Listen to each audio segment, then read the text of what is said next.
नमस्कार दोस्तों, NCERT book की सीरीज में एक बार फिर से आपका स्वागत है। मैं आज आपके लिए एक बार फिर से एनसीईआरटी बुक हिस्ट्री सब्जेक्ट लेकर के आया हूं दोस्तों। तो आज हम आपके लिए एनसीईआरटी की बुक जो लेकर के आया हूं मैं, उसमें हम पढ़ेंगे दोस्तों खुशहाल गांव और समृद्ध शहर। तो दोस्तों, जैसा कि आप जानते हो, मैं एनसीईआरटी बुक की सीरीज चला रहा हूं और इस सीरीज में मैं आज आपके लिए NCERT book history subject class 6 के चैप्टर नंबर 8 खुशहाल गांव और समृद्ध शहर लेकर के आया हूं। और जैसा आप जानते हो दोस्तों कि मैं एनसीईआरटी बुक को लाइन बाय लाइन पढ़ता हूं और महत्वपूर्ण कंटेंट जो होता है उसको अच्छे से समझाने का प्रयास करता हूं और आपको अच्छे से समझाता हूं। तो चलो आज हम देखते हैं इस वीडियो में खुशहाल गांव एवं समृद्ध शहर दोस्तों। तो जैसा कि आप जानते हो, यहाँ पर प्रत्येक चैप्टर में एक छोटी सी स्टोरी दी होती है इंट्रोडक्शन पार्ट के रूप में। तो सबसे पहले हम यहाँ पर इंट्रोडक्शन पार्ट देखते हैं, उसके बाद हम आगे स्टार्ट करते हैं। लोहार की दुकान पर प्रभाकर नाम का एक लड़का है जो लोहार की दुकान पर काम करता है। तो उसके बारे में पहले देखते हैं। प्रभाकर लोहार को काम करते देख रहा था। एक छोटी सी पेच पर कुल्हाड़ी एवं हांसी जैसे और कुछ औजार बेचने के लिए रखे थे। दूसरी ओर भट्ठी जल रही थी। औजार बनाने के लिए दो लोग लोहे को एक छड़ को गरम कर उसे पीट रहे थे। प्रभाकर को ये सब बड़ा मज़ेदार लग रहा था। तो आप देख रहे हो, प्रभाकर जो है वो उस काम को देख रहा था जो लोहार द्वारा काम किया जा रहा है और लोहे को किस तरीके से जो है गरम करके उसे जो है उसका आकार बदल दिया जा रहा है और लोहार द्वारा क्या क्या उपकरण बनाए जा रहे हैं उसके बारे में वो जानना चाहता था और उसे देखना बड़ा अच्छा लगता था। इसलिए प्रभाकर ये सारी चीज़ें देख रहा है दोस्तों। तो अब हम देखते हैं लोहे और औजार की खेती। तो जाहिर सी बात है, इस चैप्टर में हम लोहे के बारे में पढ़ेंगे दोस्तों। लोहे से क्या क्या उपकरण बनाए जाते थे, लोहे के उपकरण हमारे पास क्या होते थे बहुत साल पहले और लोहा हमें कहाँ से मिला था, इन्हीं सब के बारे में हम लोग इस चैप्टर में पढ़ेंगे दोस्तों। तो चलो स्टार्ट करते हैं। लोहे का प्रयोग आज एक आम बात है।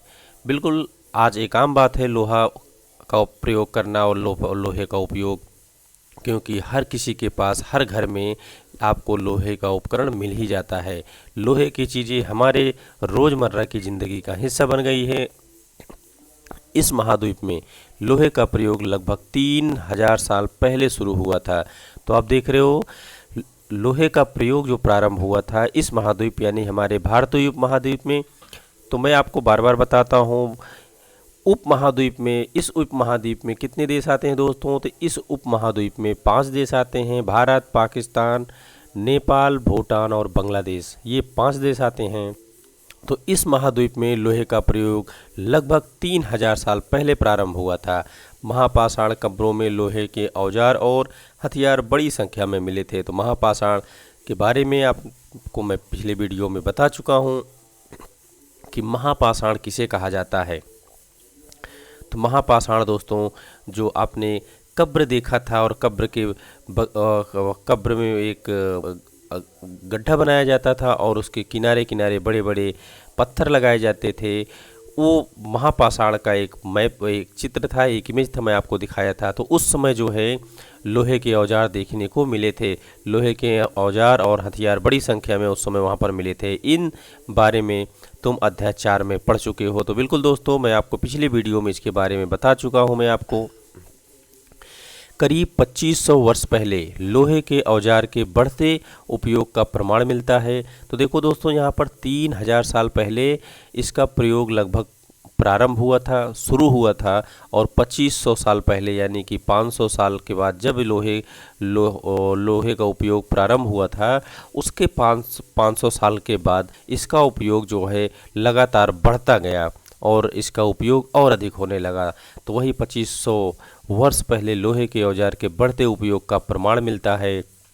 इनमें जंगलों को साफ करने के लिए कुल्हाड़ियाँ और जुताई के लिए हलों के फाल मिलते हैं। तो आप देख रहे हो, कुल्हाड़ियाँ भी लोहे की उस समय बनाई जाने लगी और खेत की जुताई के लिए जो हल बनाए जाते थे वो भी दोस्तों लोहे के बनाए जा रहे हैं। और इसके पहले जो हल बनाए जाते थे वो लकड़ी के हल हुआ करते थे।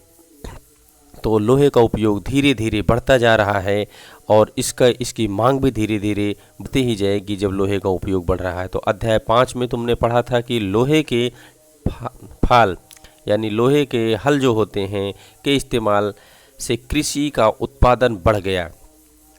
तो दोस्तों ऐसा बढ़ गया था कृषि का उत्पादन क्योंकि जो कठोर ज़मीन होती थी वो लकड़ियों के हलों से उसकी जुताई नहीं कर पाते थे किसान लोग, और जब लोहे का आविष्कार हुआ, लोहे का हल बनाया गया, तो उस समय कठोर ज़मीनों की भी जुताई आसानी से कर लेते थे वो। आप यहाँ पर कुछ औजार देख रहे हैं, लोहे के बने औजार देख रहे हैं। औजार की सूची में देखिए क्या क्या है दोस्तों। हंसिया है, कुल्हाड़ी है, संसड़ी है, ये कुछ यहाँ पे औजार दिखाए गए हैं लोहे के बने हुए। अब आगे देखते हैं यहाँ पर कृषि उत्पादन बढ़ाने के लिए उठाए गए अन्य कदम। सिंचाई, तो कृषि का उत्पादन बढ़ाया जा सके इसके लिए उस समय भी लोग नए नए कदम उठाते थे और नया नया काम करते थे। समृद्ध गांव के बिना राजाओं तथा उनके राज्यों का बने रहना मुश्किल था। जिस तरह कृषि के विकास में नए औजार तथा रोपाई महत्वपूर्ण कदम थे, उसी तरह सिंचाई भी काफ़ी उपयोगी साबित हुई। इस समय सिंचाई के लिए नहरें, कुएं, तालाब तथा कृत्रिम जलाशय बनाए गए। तो आप देख रहे हो कि अगर आपको जीवित रहना है तो आपको खाना भी खाना पड़ेगा, और खाना खाने के लिए दोस्तों कृषि भी करनी पड़ेगी, क्योंकि जब तक हम फसल नहीं उगाएंगे तब तक हम कुछ खा नहीं पाएंगे। तो इसलिए जो है कृषि भी बहुत ही महत्वपूर्ण हुआ करती थी, और कृषि के लिए जो वहाँ पर कृषि के लिए जो ज़रूरत की चीज़ें होती हैं, जैसे जो फसलें उगाई जाती है उनको सिंचाई के लिए पानी की ज़रूरत पड़ती थी, तो उस समय वो नहीं हुआ करते थे। इसलिए उन्होंने क्या किया दोस्तों, नहरें, कुएं एवं तालाब, कृत्रिम जलाशय बनाए गए, यानी कि मानव द्वारा ये सब चीज़ें कुएं, तालाब और नहरें बनाई गई, ताकि जो खेती की जाती है उसको अच्छे से वो सींचा जा सके और उसमें फसल उगाया जा सके। क्योंकि अगर अच्छे से खेती होगी, कृषि होगी, तो फसल अच्छी उगेगी, और फसल अच्छी उगेगी तो वो गांव दोस्तों समृद्ध बनेगा। अगर गांव समृद्ध बनता है तो वहाँ के राजाओं महाराजाओं जो होते थे, अच्छे राज्य हुआ करते थे, उनका बना रहना संभव था। अगर गांव समृद्ध नहीं होते थे तो वहाँ के राजा भी गरीब हो जाया करते थे। तो आगे देखते हैं। इन चार्ट में तुम्हें सिंचाई से आए परिवर्तन दिखाए गए। खाली स्थानों में सही वाक्य भरो। लोगों द्वारा परिश्रम किया गया, किसानों को लाभ मिला क्योंकि अब उत्पादन की अनिश्चितता घटी। कर अदा करने के लिए किसानों को उत्पादन बढ़ाना था। राजाओं ने सिंचाई की योजना बनाई और धन खर्च किए। तो बिल्कुल देख रहे हो आप किस तरीके से राजाओं ने धन खर्च किए और सिंचाई के नए नए तरीके ढूंढे, और सिंचाई करने के लिए उन्होंने नदी, तालाब और कुओं की खुदाई की, इससे खेतों की सिंचाई की जा सके, फसल अच्छे से उगाया जा सके। गाँवों में कौन रहते थे, अब इसको देखते हैं कि गाँवों में कौन रहते हैं। ये छोटी छोटी जानकारी है दोस्तों, लेकिन बहुत ही महत्वपूर्ण है, क्योंकि ये NCERT 6 क्लास के हिस्ट्री सब्जेक्ट है, और 6 क्लास के हिस्ट्री सब्जेक्ट में जो कंटेंट दिया हुआ है वो बेसिक कंटेंट दिया हुआ है। अगर आप इसको अच्छे से समझते हो तो आगे के जितने भी आपको चैप्टर मिलेंगे उसमें आपको ये बहुत ही हेल्प करेंगे दोस्तों। इस उपमहाद्वीप के दक्षिण तथा उत्तरी हिस्सों के अधिकांश गांवों में कम से कम 3 तरह के लोग रहा करते थे। तो आप देखो ये 3 तरह के लोग जो रहा करते थे वो इस उपमहाद्वीप के दक्षिणी एवं उत्तरी हिस्सों की बात हो रही दोस्तों। तो उत्तरी हिस्सा कहाँ तक लगता है हमारा, उत्तरी हिस्सा जम्मू एवं कश्मीर तक लगता है, और दक्षिणी हिस्सा दोस्तों उस समय उपमहाद्वीप का पाकिस्तान तक हुआ करता था। तो इन क्षेत्रों में कम से कम 3 तरह के लोग रहा करते थे जो गांव में रहते थे। एक, तमिल क्षेत्र में बड़े भूस्वामियों को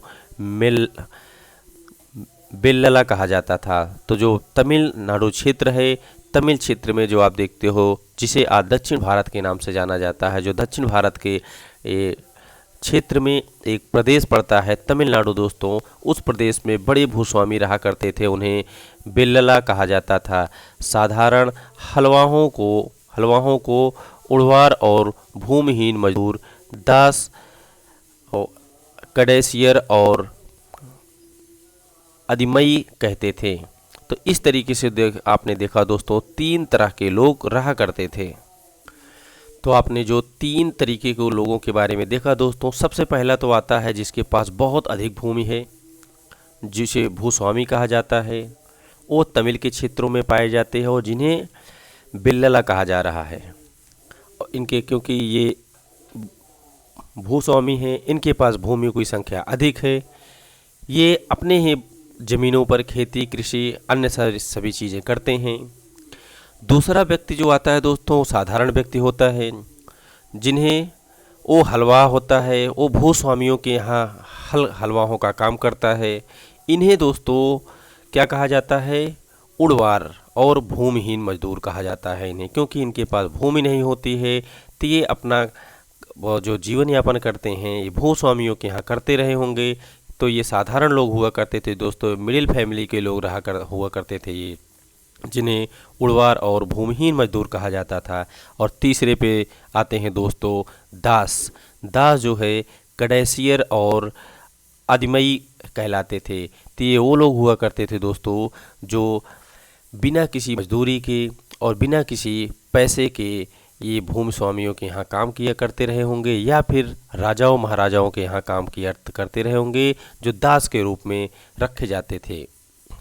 तो आपने देखा यहाँ पे जो उपमहाद्वीप के दक्षिणी एवं उत्तरी हिस्सों में पाए जाते थे लोग, वो 3 तरीके के ये 3 लोग पाए जाते थे। और इस तरीके से इनका काम हुआ करता था। देश के उत्तरी हिस्से में गांव का प्रधान व्यक्ति ग्राम भोजक कहलाता था। तो आप देख रहे हो उत्तरी हिस्से में एक प्रथा थी, जो अभी पढ़ा आपने दोस्तों, ये दक्षिणी हिस्से की बात चल रही थी। तमिल जो है दक्षिणी क्षेत्र में पड़ता है।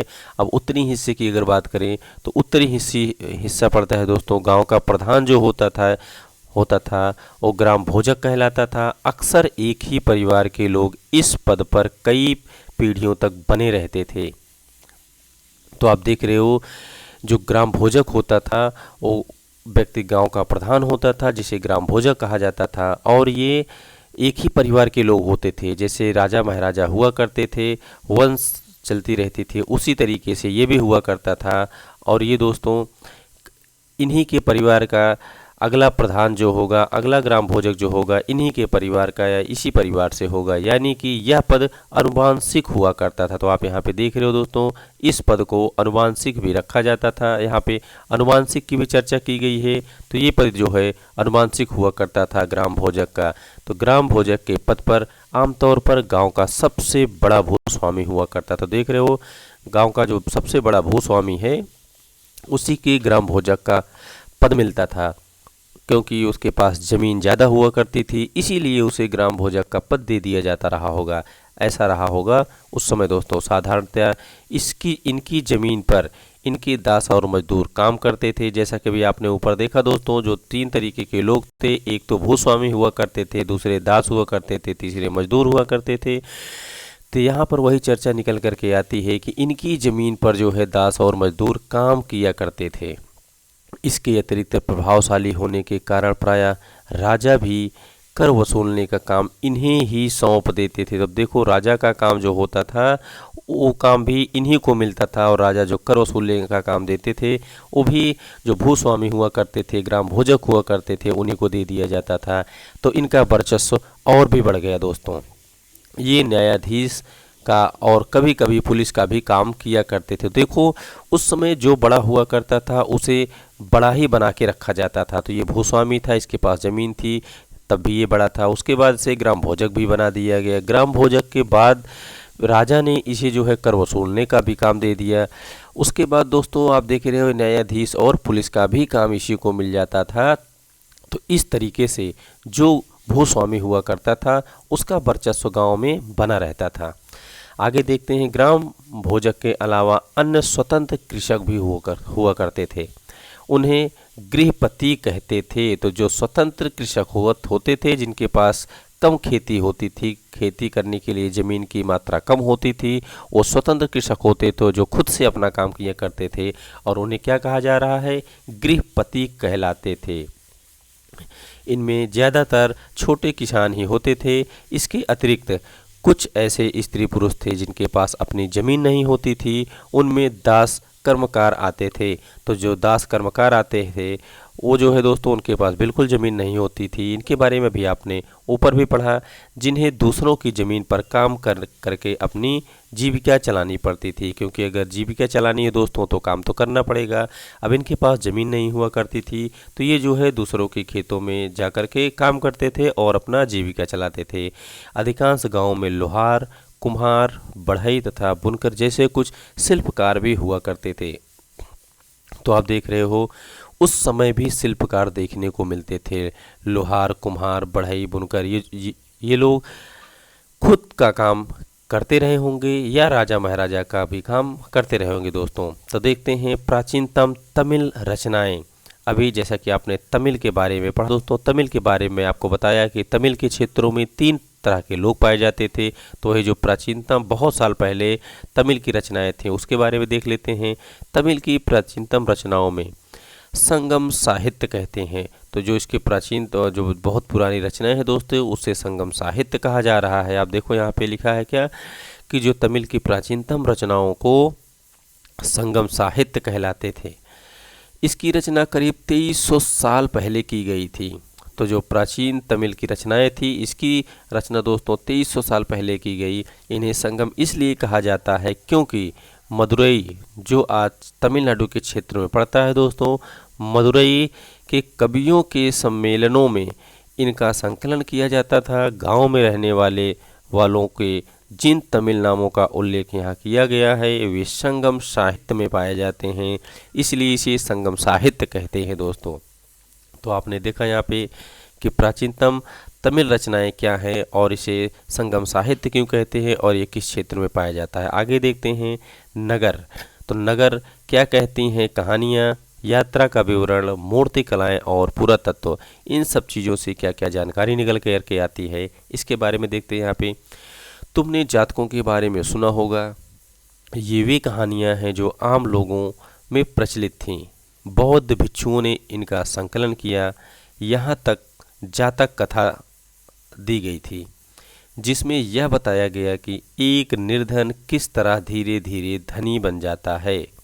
तो देखो दोस्तों बिल्कुल एक जातक कहानी में यह दिया गया है कि एक निर्धन व्यक्ति किस तरीके से धीरे धीरे धनी बन जाता है। अब यहाँ पर देखते हैं एक निर्धन की चतुराई में देखते हैं यहाँ पर एक जो कहानी दी गई है इसको पढ़ते हैं। एक शहर में एक गरीब युवक रहता था। उसके पास एक मरे चूहे के अलावा कुछ नहीं था। तो देखो दोस्तों उसके पास क्या था, उसके पास एक मरे चूहे। तो जो उसके पास कुछ तत्व भी था वो चूहा था, वो भी दोस्तों मरा हुआ चूहा उसके पास था। उसने उस चूहे को एक सिक्के में एक भोजनालय वाले की बिल्ली के लिए बेचा। उसने इसलिए बेच दिया कि उसे कुछ पैसे मिल जाएंगे और जहाँ पर ले गया था जिसके पास बिल्ली थी उस बिल्ली को खाने के लिए कुछ भोजन मिल जाएंगे। तो उसने उस मरे हुए चूहों को दोस्तों मरा हुआ जो चूहा था एक सिक्के में बेच दिया। फिर एक दिन बड़ी जोर की आंधी आई। राजा का बगीचा टूटी टहनियों और पत्तों से भर गया। उसका माली इसे साफ करने के बाद मतलब यानी कि जब बहुत सारे वो पेड़ों की टहनियाँ टूटी, पत्ते टूटे तो उसको माली जो है साफ़ करने के लिए बहुत परेशान था। माली इसे साफ़ करने की बात से परेशान हो उठा। युवक ने माली से कहा कि अगर लकड़ियाँ और पत्ते उसे मिल जाए तो वह बगीचे की सफाई कर सकता है। माली तुरंत मान गया क्योंकि माली को तो साफ़ करना था और इस बालक को जो है लकड़ियाँ चाहिए थी। युवक ने पास खेल रहे बच्चों को यह कहकर इकट्ठा कर लिया कि प्रत्येक टहनी और पत्ते के बदले उन्हें एक एक मिठाई मिलेगी। देखते ही देखते उन्होंने बगीचे से एक एक तिनका बुनकर गेट के पास इकट्ठा कर लिया। यदि उधर से राजा का कुम्हार बर्तन को पकाने के लिए ईंधन की तलाश में गुजरा, उसने पूरे ढेर को खरीद लिया। इस तरह युवक के पास कुछ और पैसे हो गए। अब उस युवक ने एक और योजना बनाई। एक बड़े बर्तन में पानी भरकर वह नगर के द्वार पर गया और वहां उसने घास काटने वाले को 500 लोगों को पानी पिलाया। तो आप देख रहे हो दोस्तों जो बर्तन खरीदा, बर्तन में पानी भरा और पानी भर करके वो जो काम करने वाले व्यक्ति थे, घास काटने वाले व्यक्ति थे, सबको पानी पिलाया उसने। और खुश होकर उन लोगों ने कहा, तुमने हमारे लिए इतना अच्छा काम किया, बताओ अब हम तुम्हारे लिए क्या कर सकते हैं। तो उस लड़के ने कहा कि मैं आपको यह तब बताऊंगा जब मुझे आपकी सहायता की ज़रूरत पड़ेगी। उसके बाद उसने एक व्यापारी से दोस्ती की। एक दिन उस व्यापारी ने बताया, कल एक घोड़े का व्यापारी 500 घोड़े के साथ शहर आ रहा है। यह सुनकर उस युवक ने उन घास काटने वालों के पास जाकर कहा, कृपया तुम सब एक एक घास का गट्ठा मुझे दे दो और अपनी घास तब तक मत बेचना या तब तक मत बेचो जब तक मेरी न बिक जाए। उन्होंने उसे घासों के 500 गट्ठर दे दिए। उस व्यक्ति को 500 गट्ठर मिल गए दोस्तों। उस लड़के को जब घोड़े के व्यापारी को कहीं घास ना मिली तो उसने उस युवक की घास 1000 सिक्के में खरीद ली। तो देखो किस तरीके से, कितना होशियार बालक था और कितना मेहनत भी किया, और इस तरीके से उसने दोस्तों 1000 रुपये सिक्के कमा लिए। अब इस कहानी में आए व्यक्ति के व्यवसायियों की सूची बनाओ। तो कौन कौन इसमें आ रहा है दोस्तों, उसकी सूची बनाओ। तो देखो इस कहानी से क्या निष्कर्ष निकलता है कि अगर कोई चाहे तो हर काम कर सकता है और अपने ज़रूरत को पूरा कर सकता है दोस्तों। प्राचीन नगरों के जीवन के बारे में हमें कुछ अन्य स्रोत से भी पता चलता है। तो जो पुराने नगर थे दोस्तों, पुराने नगरों के बारे में जो कुछ मुझे जानकारी चाहिए होती है, उस जानकारी को हम कुछ अन्य स्रोतों से भी जान लेते हैं। लेकिन ये स्रोत कैसे होंगे, क्या स्रोत होंगे, इसके बारे में भी जानना चाहिए मुझे। तो शहरों, गांवों या फिर जंगलों के जीवन से जुड़ी घटनाओं को मूर्तिकार कलात्मक ढंग से उकेरते थे यानी बनाते थे। इन मूर्तियों को ऐसी इमारतों की रेलिंग, खंभों या प्रवेश द्वारों पर सजाया जाता था जहां लोग रहते थे, ताकि इन मूर्तियों की बनावट को देख सके और देख करके खुश हो सके दोस्तों। तो यहाँ पे आप देख रहे हो एक व्यक्ति जो है कुछ काम कर रहा है। तो दिल्ली में मिला वलयकूप, हड़प्पा की जल निकास व्यवस्था से यह कैसे भिन्न है। तो देखो दोस्तों किस तरीके से ये व्यक्ति यहाँ पर काम कर रहा है, और ये एक दोस्तों क्या है, वलयकूप है ये, जो कि दिल्ली में मिला हुआ है दोस्तों। अब यहाँ पे एक नक्काशी है दोस्तों, जो कि ये है सांची स्तूप के पास बनी नक्काशी है। तो इसके बारे में यहाँ पर देखते हैं। सांची की मूर्तिकला है, यह मध्य प्रदेश में स्थित सांची के स्तूप की मूर्तिकला का नमूना है। इसमें शहर के जीवन का एक दृश्य है। तुम अध्याय 11 में सांची के बारे में पढ़ोगे। इन दीवारों को देखो, क्या वे ईंट से बनी हैं या फिर लकड़ी या पत्थरों से। क्या इनकी रेलिंग लकड़ी की बनी है। इन इमारतों की छतों का वर्णन करो। तो देखो दोस्तों जो आप इमेज देख रहे हो, इमेज में जो नक्काशी की गई है, कुछ इसी तरीके से उस समय वहाँ के लोग रहते थे। उस नगर के लोगों का रहन सहन जो था कुछ इस तरीके से रहा होगा। तो उसी का वर्णन यहाँ पे कर दिया गया है। उसी नगर के लोगों को देख करके यहाँ पर नक्काशी कर दी गई है। आगे देखते हैं। अध्याय 5 में वर्णित अनेक शहर महाजनपदों की राजधानी थे। तो आपने इसके बारे में पढ़ा दोस्तों। जो शहर थे, शहर में कई शहरों में एक महाजनपद हुआ करता था और महाजनपदों की राजधानी भी हुआ करती थी। तो महाजनपदों की जो राजधानी हुआ करती थी, वो कोई न कोई शहर ही हुआ करते थे जो महाजनपदों की राजधानी हुआ करती थी। जैसा कि तुमने पढ़ा, इसमें से कुछ शहर परकोटों से घिरे होते थे। तो ये परकोटो क्या होता है दोस्तों, इसके बारे में भी मैं आपको बताऊंगा। जो कुछ शहर होते थे वो परकोटों से घिरे होते थे। जैसा कि तुम ऊपर के चित्रों में देख रहे हो, अनेक शहरों में वलयकूप मिले हैं। ये वलयकूप गुसलखाने, नाली या कूड़ेदान के लिए प्रयुक्त होते थे। प्रायः ये वलयकूप लोगों के घरों में होते। तो देख रहे हो जो वलयकूप है दोस्तों, ये किस लिए उपयोग किए जाते थे और ये कहाँ पर ये जो इसका संबंध होता था, ये किस लिए बनाए जाते थे। तो ये वलयकूप जो है नाली या कूड़ेदान के लिए प्रयुक्त होते थे दोस्तों। और ये लोगों के घरों में बनाए जाते थे वलयकूप उस समय। महलों, बाजारों या आम घरों के अवशेष बहुत कम मिले हैं। संभवतः लकड़ी, मिट्टी या कच्ची ईंटों या छप्पर से बने होने के कारण ये ज़्यादा समय तक ना टिक सके या नहीं टिक पाए होंगे। भविष्य में पुरातत्वविद इनकी खोज कर सकते हैं। तो आप देख रहे हो आम लोगों के घर या जो आम जनता थी उनके घर नहीं मिल पाए, क्योंकि वो गरीब हुआ करते थे और पक्की ईंटों से अपना मकान नहीं बना पाते होंगे। इस वजह से उनके बारे में ज़्यादा जानकारी नहीं मिलती है। जो भी जानकारी अभी तक पुरातत्वविदों को मिली है वो जानकारी राजा महाराजा या बड़े लोगों के बारे में ही मिली, क्योंकि उनका घर पक्की ईंटों से या पत्थरों से बनाए जाते थे।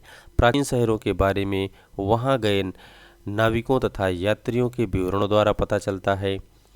तो देखो जो प्राचीन शहर थे, पुराने शहर थे, वहाँ के बारे में जो पता चलता है, वहाँ पे जो लोग घूमने के लिए गए थे, नाविक गए थे, तो जो घूमने पर गए थे, यात्रा पर गए थे, उन्होंने जो कुछ लिखा, जो कुछ बताया, उससे पता चलता है दोस्तों। ऐसे ही एक विस्तृत विवरण किसी अज्ञात यूनानी नाविक का भी है। जिन जिन पतनों पर वह गया, पतनों यानी दोस्तों बंदरगाहों, जिन जिन बंदरगाहों पर वो यूनानी व्यक्ति गया, उन सभी के बारे में उसने लिखा है। तो चित्र 7 में पृष्ठ 105 में भरूच ढूंढो। भरूच जो जगह है वो भरूच के आसपास गया होगा, भरूच के बारे में लिखा होगा दोस्तों उसने। अब उसके द्वारा दिए गए वर्णन को पढ़ो। तो अभी हम वहाँ पर भी चल करके पढ़ेंगे। उसके पहले यहाँ पर एक जो छोटी सी जानकारी दी गई है दोस्तों, इसको पढ़ते हैं। बेरिगाजा भरूच का यूनानी नाम की कहानी। तो यहाँ पे जो भरूच की चर्चा की गई है, जो यूनानी यात्री था दोस्तों, उसके बारे में उसकी कहानी यहाँ पर बताई गई है। तो देखते हैं। बेरिगाजा की संकरी खाड़ी में समुद्र से आने वालों के लिए नाव चला पाना बहुत मुश्किल होता था।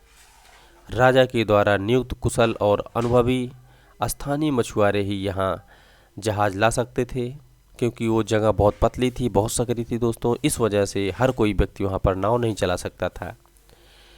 बेरिगाजा में शराब, तांबा, टिन, शीशा, मूंगा, पुखराज, कपड़े, सोने और चांदी के सिक्के का आयात होता था। हिमालय की जड़ी बूटियाँ, हाथी दांत, गोमीत, कार्निलियन, सूती कपड़ा, रेशम तथा इत्र यहाँ से निर्यात किए जाते थे। राजा के लिए व्यापारी विशेष उपहार लाते थे। इनमें चांदी के बर्तन, गायक किशोर, सुंदर औरतें, अच्छी शराब तथा उत्कृष्ट महीन कपड़े शामिल हुआ करते थे। तो आप देख रहे हो किस तरीके से लोग जो है राजा के लिए क्या क्या सामान लाते थे, जो महत्वपूर्ण सामान होता था।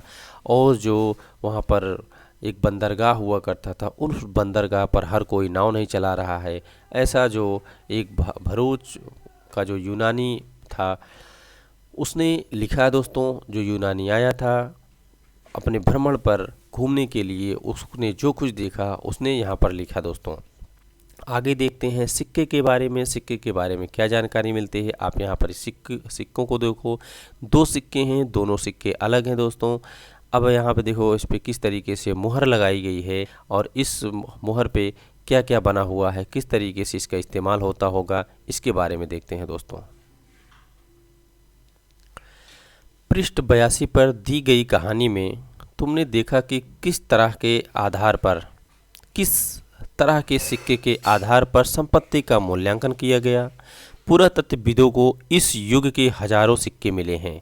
तो देखो उस समय पुरातत्वविदों को हजारों सिक्के मिले। सबसे पुराना आहत सिक्का हुआ करता था दोस्तों, जो करीब 500 साल तक चले। तो जो आहत सिक्के थे वो बहुत दिनों तक चले और ये आहत सिक्के दोस्तों 500 साल तक चले।